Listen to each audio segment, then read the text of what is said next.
Relevancy क्या है और सब्जेक्ट के नाम क्या क्या है। तो जैसा कि आप स्क्रीन पे देख पा रहे हैं, ग्रुप 1 में 4 पेपर हैं। Paper 5, 6, 7, 8। 5 is about law and ethics, 6 is financial accounting, 7 is direct and indirect taxation, 8 is cost accounting। Then group 2 में 4 सब्जेक्ट हैं।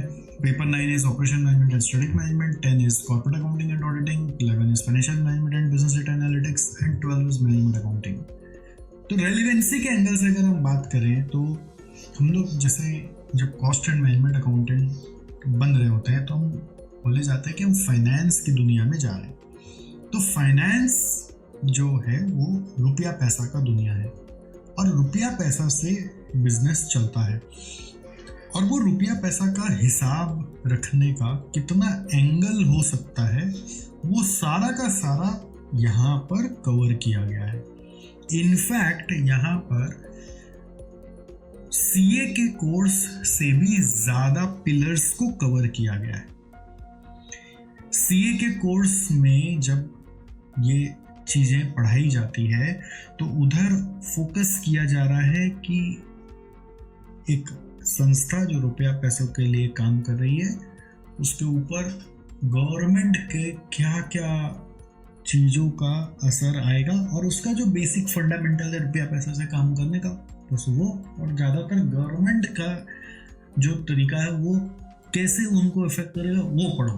तो सीए वालों को वो ज़्यादा पढ़ाया जा रहा है, बट आपको वो तो पढ़ाया ही जा रहा है प्लस और भी एंगल्स दिखाए जा रहे हैं एक बिजनेस को चलाने के, जिससे कि आप उनके रुपयों पैसों पे पूरा पकड़ ला सके।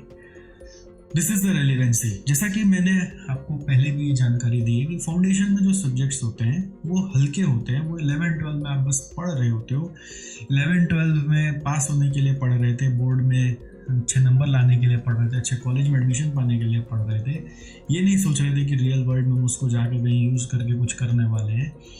फाउंडेशन जब दे रहे थे तो बस इसलिए दे रहे थे कि बस एक बार देख लेते हैं, क्या पता क्लियर हो जाए तो फिर देखेंगे लाइफ में आगे क्या करना है।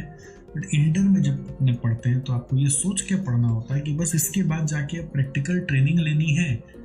कई लोग तो जॉब करते करते इंटरमीडिएट पढ़ रहे हैं तो वो रियल वर्ल्ड में काम ही कर रहे हैं, तो उनको ये नॉलेज जो दिया जा रहा है वो इस एंगल से दिया जा रहा है कि बड़ी बड़ी कंपनियां जो मान लीजिए पूरे देश भर में फैल के काम कर रही है या फिर एक बड़े पैमाने पे एक पर्टिकुलर सिटी में ही रह के काम कर रही है या फिर कोई विदेशों में मिलकर काम कर रही है, तो उनका सोचने का तरीका क्या है अपने बिजनेस के प्रति, उसमें जितना एंगल हो सकता है उसका एक आउटलुक आपको इन सब्जेक्ट्स के माध्यम से दिया जाता है, which acts as pillars for your application of knowledge in the business। जैसे कोई इमारत बनाएंगे तो पहले पिलर डालेंगे। अब मान लीजिए आपको एक पर्टिकुलर बेडरूम में ही सोना है तो उसे बेडरूम का पिलर डालेंगे, ऐसा तो नहीं होगा ना। पिलर तो चारों तरफ डलेगा जिससे कि वो बिल्डिंग खड़ी हो जाए। तो उसी तरीके से भले ही आपको रियल वर्ल्ड में कोई एक पर्टिकुलर एरिया में ही काम करना है वो अलग बात है, बट पिलर जो ढलेंगे आपके नॉलेज के वो इन 8 एंगल से ढलेंगे। तो 8 एंगल क्या है? एक एंगल है कि सारा कानून समझ लो बिजनेस को चलाने का, और जहाँ कानून कुछ नहीं बोलता वहाँ पर एथिक्स बोलता है। एथिक्स मतलब कि अनसेड लॉ, कि ये तो कोई बोलने की बात ही नहीं है, ऐसा तो होना ही चाहिए, उसको एथिक्स कहते हैं। सेकेंडली, आप कैसे बिजनेस अपना जो खर्चा कर रहा है या जो रेवेन्यू रिसीव कर रहा है उसका हिसाब रखता है। कैसे फिर वो इनकम जो फाइनेंशियल अकाउंट्स दिखाता है उस पे सरकार आ जाती है तो मेरे को टैक्स दो, उसमें 2 तरह का वो टैक्स ले जाती है आपसे, डायरेक्ट और इनडायरेक्ट। तो उन सब का इम्पैक्ट आपके कैश फ्लो पे क्या पड़ेगा, आपको सरकार के एंगल से टैक्स कैलकुलेट करना आ रहा है कि नहीं, उनकी लॉ जो है वो पढ़नी आ रही है कि नहीं, उनकी भाषा आप समझ पा रहे हो कि नहीं।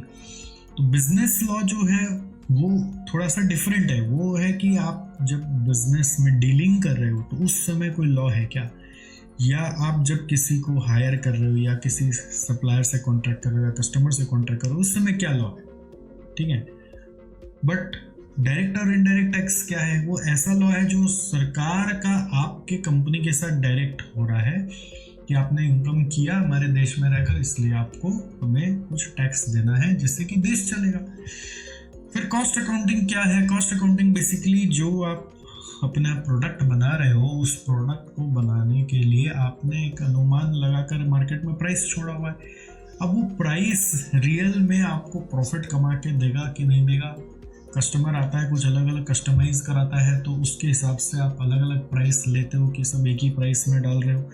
तो आपकी अंडरस्टैंडिंग होगी उस प्रोडक्ट के कॉस्ट के प्रति, तब आप सही प्राइस कस्टमर को बोलोगे, और जितना एक्यूरेट प्राइस बोलोगे उतना जो फाइनेंशियल अकाउंट्स में जो प्रॉफिट है वो आपको पॉजिटिव दिखेगा। इसके बाद ग्रुप 2 में आ जाते हैं, तो OM और SM सब्जेक्ट है आपका, यानी कि ऑपरेशन मैनेजमेंट और स्ट्रेटेजिक मैनेजमेंट। तो ये थोड़ा सा एक नया है, ये CA वालों को नहीं पढ़ाया जाता, मतलब CA वालों को SM पढ़ाया जाता है बट OM नहीं पढ़ाया जाता। तो OM मतलब क्या है बेसिकली कि कंपनी जब बड़े पैमाने पे बसाई जाती है, ज़्यादातर मैन्युफैक्चरिंग यूनिट के जैसे ही सोचना, तो उसके कितने सारे डिटेल्स होते होंगे मैन्युफैक्चरिंग यूनिट को सेटअप करते के लिए, जिससे कि उनके आउटपुट में बढ़ोतरी हो, जैसे कि उनका कॉस्ट कम हो जाए। सिंस आप कॉस्ट एंड मैनेजमेंट अकाउंटेंट हो, तो आपका रोल सिर्फ और सिर्फ खाता बही तक सीमित नहीं होता है। तो इंस्टीट्यूट कहता है कि कॉस्ट एंड मैनेजमेंट अकाउंटेंट को फैक्ट्रियों में घूम घूम कर कंपनियों का कॉस्ट बचाने का अंदाज़ा होना चाहिए। तो उसके लिए आपको फैक्ट्री का पूरा नॉलेज जितना भी एंगल से हो सकता है वो इस सब्जेक्ट के माध्यम से दिया जाता है। उससे रिलेटेड जो भी कैलकुलेशंस हो सकते हैं वो सब आपको करवाए जाते हैं। स्ट्रेटेजिक मैनेजमेंट क्या है कि बोर्ड में जो कंपनी के हेड पे बैठे हुए होते हैं वो लोग कैसे सोचते हैं बिजनेस के बारे में, फ्यूचर के बारे में, फ्यूचर कैसे पेपर में उतारा जाता है और उसके बारे में डिसीजंस कैसे लिए जाते हैं, जिसे हम स्ट्रेटेजी कहते हैं, और उसको इम्प्लीमेंट कैसे करते हैं, उसके बारे में डिस्कशन करते हैं।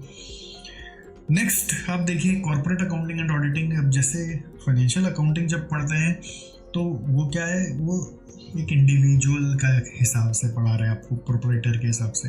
बट आप बड़ी बड़ी कंपनियों में जब काम करते हैं तो उनके अकाउंट्स थोड़े से और रेगुलेटेड होते हैं, जैसे कि कंपनीज एक्ट होती है जो बिजनेस लॉ में आप थोड़ा पढ़ते हो, उसके नियम के हिसाब से आपको अकाउंट्स वगैरह करने पड़ते हैं। फिर उनके ऊपर अकाउंटिंग स्टैंडर्ड्स थोड़ा सा ज़ोर से लागू होता है, और उनको ऑडिटिंग का भी एक अलग अपना तरीका होता है, उसके रिक्वायरमेंट के हिसाब से ऑडिटिंग भी करानी पड़ती है।